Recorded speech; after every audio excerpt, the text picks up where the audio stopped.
What looks like your dream home could be hiding some serious problems.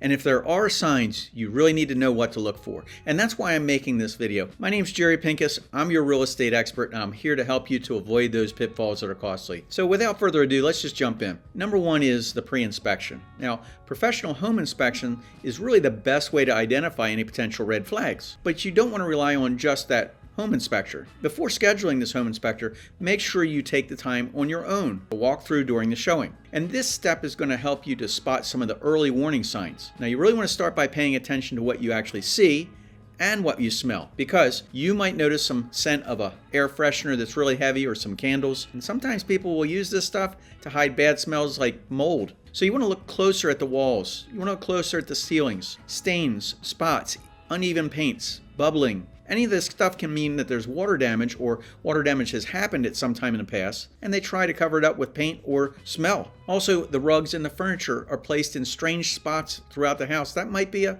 red flag that you really got to watch out for. Sometimes the seller will use these to hide the problems with the floors. There might be buckles or dips. Now, you could just look at it and say the furniture isn't supposed to be there, but just look around. Use your senses, your hearing, your eyes, your sight. Pay attention to how the house actually feels as you move through it. Are the floors creaking? Is something popping? Does it feel uneven? This could mean there's problems with the flooring or the structure of the house, or in rare cases, it's an issue with the foundation. Now, if you notice any of this stuff, don't ignore it. These are important warning signs that you should ask the seller about, and definitely have a professional inspector take a closer look at those things, because foundation issues are not easy to deal with. They might even make you decide to not buy that house at all. Number two is the electrical system. Now, let's just start with the basics. You don't want a house fire. Okay, that's the basic.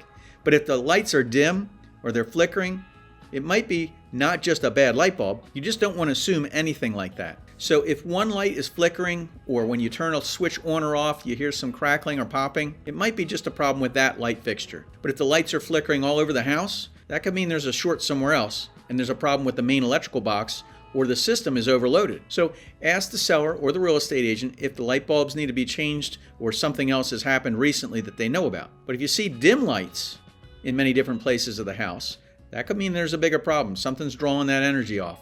So low voltage or even old wiring.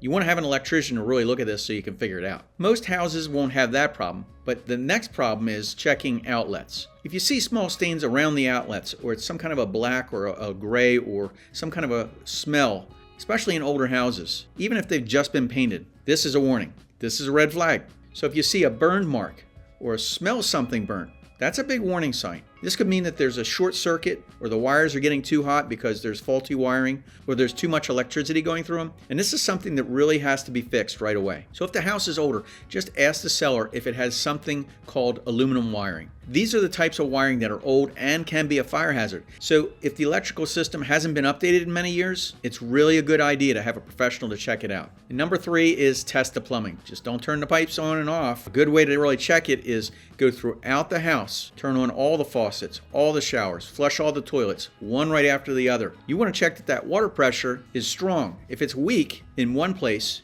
or if it's more heavy in another place, could mean there's a problem with the main water pipe, or that the pipes are getting old.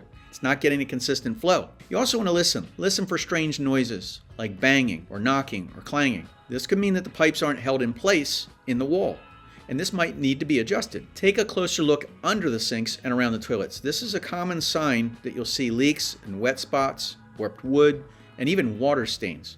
This could mean that this is happening over time, or there's a current leak, or there has been a leak in the past, and this stuff needs to be fixed because this will lead to further problems down the road. Now check how well the drains work also. When I turned on all those water, you want to check how that water is flowing down. Fill up those sinks in the bathtub part way, and then release it and let the water go down.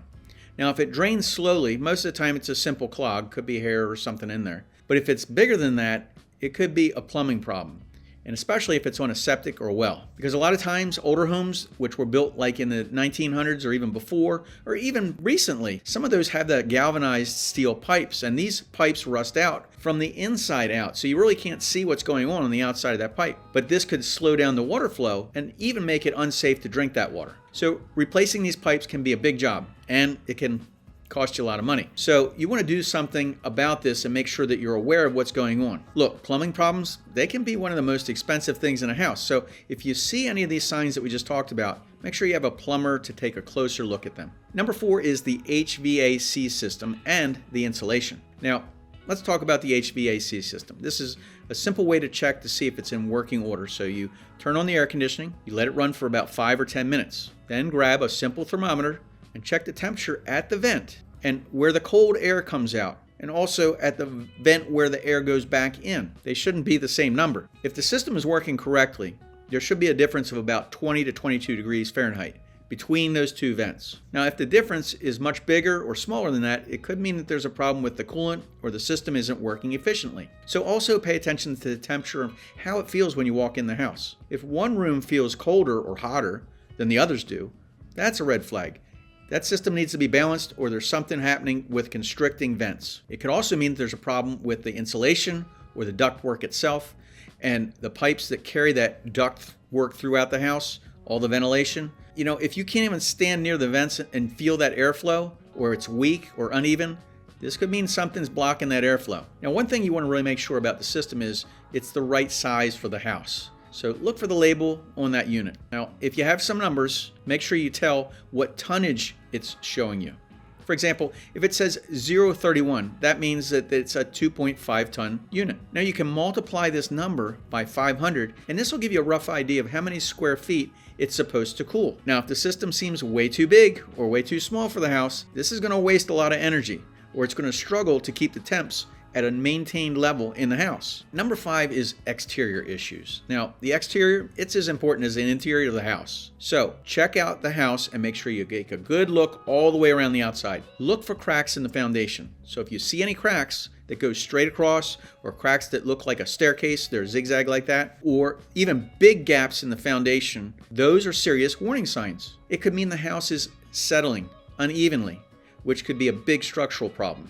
And if there's big trees that are close to the house, take a look twice. They might look nice, but those roots could cause problems with the foundation and even the pipes that are in the ground. Now, another thing to check out is how the yard slopes around the house. The ground should slope away from the foundation so that when rain comes down, it's going away from the house. So if the yard is flat or even slopes towards the house, there's a good chance that water is going to get in that house, and this may cause moisture problems. Now take a look at the siding and the roof. Now if you see any peeling paint or wood that's rotting around windows and doors, this means that water's already been leaking in for a while. Now on the roof, look for shingles that don't match the other sections.